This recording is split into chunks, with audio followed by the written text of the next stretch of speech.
नमस्कार. आज आपण बनवणार आहोत झणझणीत अशी मिसळ पाव. त्यासाठी मटकी घ्या, स्वच्छ धुवून घ्या. मटकी आमटी करण्यासाठी त्यासाठी लागणार आहे खोबरे, लसूण, आले, कांदा, टोमॅटो, कोथिंबीर. हे सर्व मिक्सरमध्ये बारीक करून घ्या. आपले वाटण तयार आहे. आता आमटी बनवण्यासाठी आपण फोडणी देऊया. गॅसवर कुकर ठेवला आहे. कुकर तापला आहे. आता तेल ओतूया. तेलामध्ये मोहरी टाकूया. मोहरी तडतडली की कढीपत्ता टाकूया. आता हे वाटण टाकूया. वाटण तेलामध्ये चांगलं भाजून घेऊया. हे पहा, मसाला तेलामध्ये चांगला भाजलेला आहे. आता यामध्ये आपण थोडी हळद टाकूया. 1 चमचा चटणी टाकूया. हळद व चटणी मसाल्यासोबत चांगलं तेलामध्ये भाजून घेऊया. आता धुतलेली मटकी या मसाल्यामध्ये भाजून घेऊ.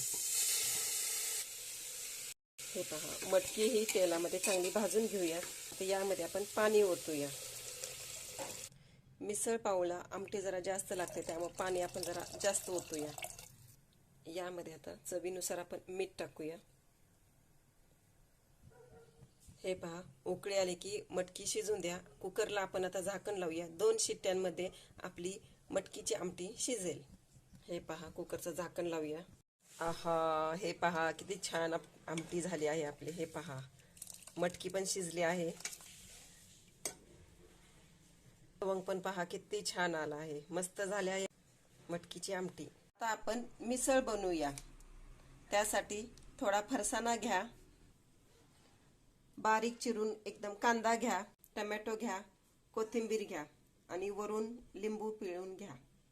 हे पहा, फरसाणामध्ये आपण आता कांदा टाकूया, टोमॅटो टाकूया. आता यावरती मटकीची आमटी टाकूया. हे पहा, आता यामध्ये आपण थोडा लिंबू पिळूया. हे पहा, सगळे एकत्र करूया. हे पावासोबत सर्व करूया. गरमागरम मिसळ पाव खायला या.